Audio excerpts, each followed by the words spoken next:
Morning. Uh, Today is the 23rd of May.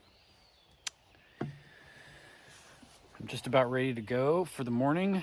It's 6:08, so I should be out of here by 6:15. Just filtering some water before I head out. I slept okay. My tracker didn't think so, but I didn't start my tracker till after midnight when I woke up. So, I mean, I haven't finished that movie yet. I keep watching it in about 15-minute increments because I fall asleep. So, and I was thinking about that there's basically three shows, well, four if you count Ted Lasso, but there's three things that I really watched out here, and that was Avatar: The Last Airbender, which was a TV show. Again, it's a kid show, but anybody can watch it. It's amazing. Korra, which is the continuation of that show.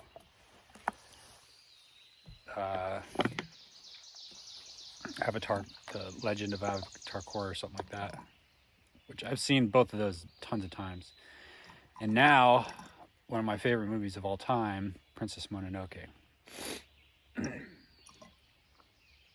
they all have very,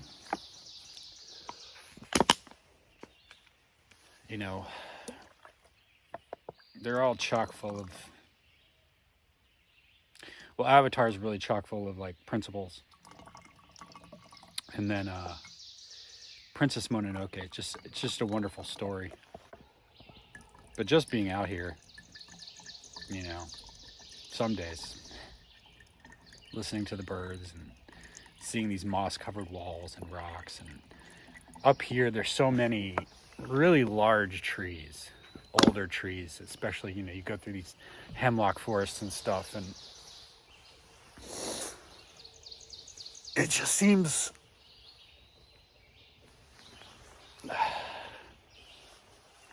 enchanted. I think my mood is okay today. Pretty middle of the road.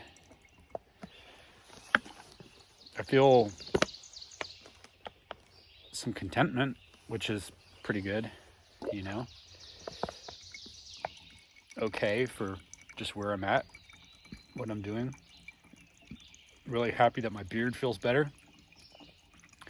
My balls haven't been sweating so much at night. Been putting a lot of baby powder on, like in the morning and in the middle of the day, and then at night before I go to bed. And that's helped with the jock itch. And, I still get some dampness in my underwear at night, but it's nothing that's like keeping me up all night. So, and again, another thing I've been doing is my puffy folds into its jacket and becomes a pillow. So I've been taking that and I've been putting that in between my knees at night or in between my thighs to kind of spread my legs apart a little bit so that they're not on top of each other. So yeah, that's another thing I've been doing. Today's goal. So I have three options. There's a steady incline throughout the day, and then just like most of the days, it's a lot of up and down by, a couple 100 feet at a time. Option number one is 18, almost 19 miles, I think, to a shelter, October shelter, which has a mama and some cubs, a sow and some cubs hanging around. I was supposed to, there was a chance I would see a moose yesterday. That didn't happen. Maybe I could see it today. And out of all the animals that I'm afraid of, it's the moose. From what I understand, one of the most dangerous animals you're going to meet out here is the moose. Not the bear. It's the moose. And only more dangerous than that is probably the dog. As far as interaction, you know, a lot of people a couple people on Instagram are just really getting on the dog thing, and I had two negative interactions with dogs over the past 2 days. One, this dog comes running up and is growling and just, and its fur is up, and it's, kind of do these little lunges like this, like what, and the owners are saying, oh, they're nice, and I'm like, well, obviously. Not, and it was obvious to me that the dog was not used to the backpack. And then one of the other owners, I assume, they seemed like they were together, said, oh, well, the dog's just a little neurotic. So then you're telling me that that your dog is unpredictable. So, and then another one was, these people obviously knew that their dog was aggressive. They had it on a leash, and I mean, this thing just wanted to tear my dick off. It was just like, but they went to the side of the trail. They knew their dog. They knew what their dog was like, and, took the appropriate steps. I appreciated that. It still sucks. Like, nobody wants to walk by an animal that seems to want to do you harm. But, as far as an animal that, wild animal out here that I'm definitely more afraid of, it's the moose. So back to the plan. So the first one is October Campground. Next one is Cookie Lady. There's a family out here, and a lady in particular who makes cookies for hikers and allows them to camp on their property. And they have like a farm and all this other stuff. I've heard it's an amazing experience to stay there, and unfortunately, they're not up and running yet, and they won't be for like another 4 weeks. But in the comments in the description on Far Out, it said to email them. So I did. I emailed them, and she said, yeah, we're not there, and it sucks because we'd really love to make you some cookies and some lemonade, but feel free to stay on our property. And they even told me specifically where I could hammock. They were like, look, go here. You'll see 2 pine trees. It's a perfect spot for hammock. So that was really cool. And that's about 20 miles. And then the next option is to push 27 miles, which I said 6:15, and it's now 6:17. So I should probably get going. I don't really want to do the 27 miles, but considering tomorrow is raining, potentially, I thought it'd be nice to make that day even shorter. So those are my 3 options. So I'm just going to see how it goes. I'll see where I'm at noon, so I should probably get going. All right, got to get on with it.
we may have our first bear sighting.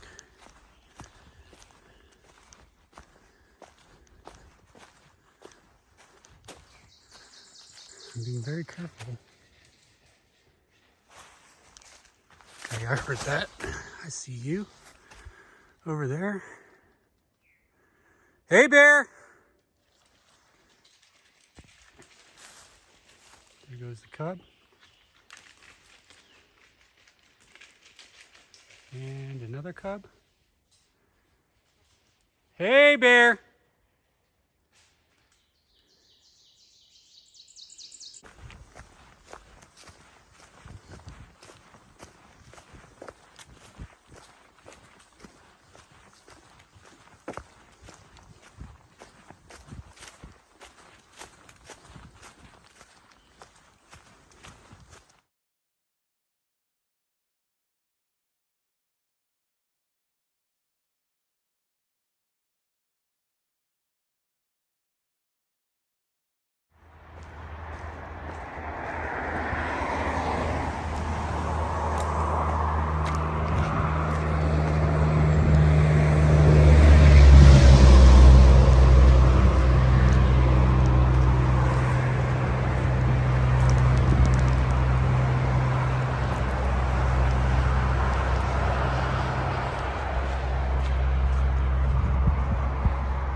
Okay, it's oh, I took my watch off. I think it's about 9. 27.6. So, and it didn't feel it, well, at parts felt like a grind, but I took a really big break, like an hour-long break. I noticed that my pee was a little dark, and I just was stomping more than walking, you know? It was more like falling forward. I really didn't think I would come this far today.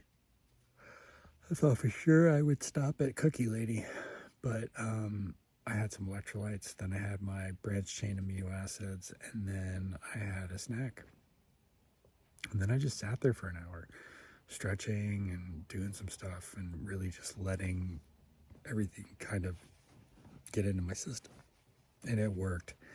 I almost felt like I had full night's sleep. You know, it's like fresh, like morning fresh, almost, not quite. And that lasted for about 2 hours. And then I started to slow down again. But by then, excuse me, I was most of the way there. So, I mean, I was cruising. Yeah, it felt good to do that today. Today was a good day to do it. The terrain really, I mean, there were some parts that it was interesting. Like there was parts where it's like we're just snaking through the woods almost for no reason, just like constantly doing this, up and over little hills and over some rocks, and so that part was, I mean, if I wasn't trying to pull a big day, it wouldn't have been, you know, annoying. Because there's times where you look at the trail and you're like, why? Why'd you do that?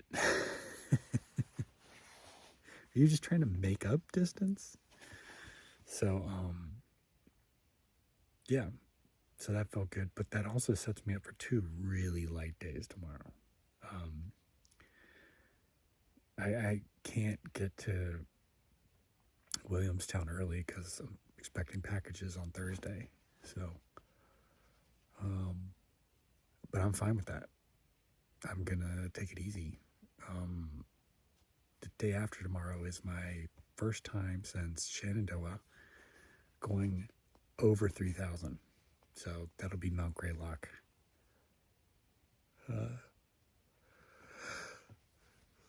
Which I'm kind of looking forward to. Somebody that I was hiking with, who I will call a friend, I feel like my straps are slipping.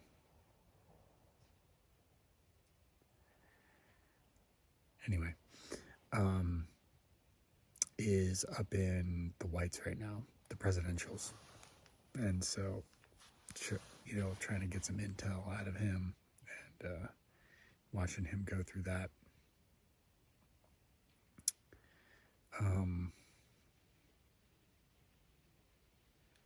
Yeah. I have a blister on my big toe. It's weird. Saw some bears. I don't think I saw the mom. I gotta go back and look at the video for a second. Because what had happened was I came around a kind of corner, you know, relatively fast. And I don't think they were expecting me. And that's when I heard something scurry up the tree. I didn't know. I guess in retrospect, I should have known they were cubs, but at the time, I didn't know exactly what I heard, but I knew it wasn't a squirrel. And I knew it was big. So I didn't know exactly where it was, so I was trying to get an angle on it. That's why I was walking slowly so I could get to a vantage point where I could see what was going on. And yeah, that's when I heard something. I don't think it was a huff, like an aggressive huff. I think it was more like, it sounded like maybe she ran away and it was kind of an exhale that way. I don't know. I'm not a bear expert, but when I heard it, that's when I took like 2 steps back and did the hey bear. And when I did that, the cubs reacted and came down out of the tree. So I'll have to go back and look at the video. I don't think I saw her. At the time, I thought I did, because I thought I saw kind of like a dark figure. But she might have actually been kind of gone at that point. So, still pretty cool. Saw the moose poop. The moose that was hanging around the shelter, but I did not see the moose. That's the one that really made me nervous. I think it's funny seeing the bears. You know, it was definitely a moment, but it didn't stick with me like seeing a rattlesnake did. Seeing that rattlesnake, wow, it stuck with me for a while. So anyway, and my mood was really good today. I think I found joy in a big day. And I think it was because I knew that I wasn't going to be doing it every day, and that actually tomorrow and the next day are really light days. I think that really helped. But I thought it was good to get a big day in. So yeah. Tomorrow there's a sub shop I'm passing, so I'm going to get a sub. And I mean, it's really short tomorrow. I think it's like under 12 miles to a campground. And I'm hoping to buy a couple things like some Pop-Tarts and some snacks that I don't have right now. Yeah, I think that's all I got for tonight. I can't really think of anything else. Good night. See you tomorrow.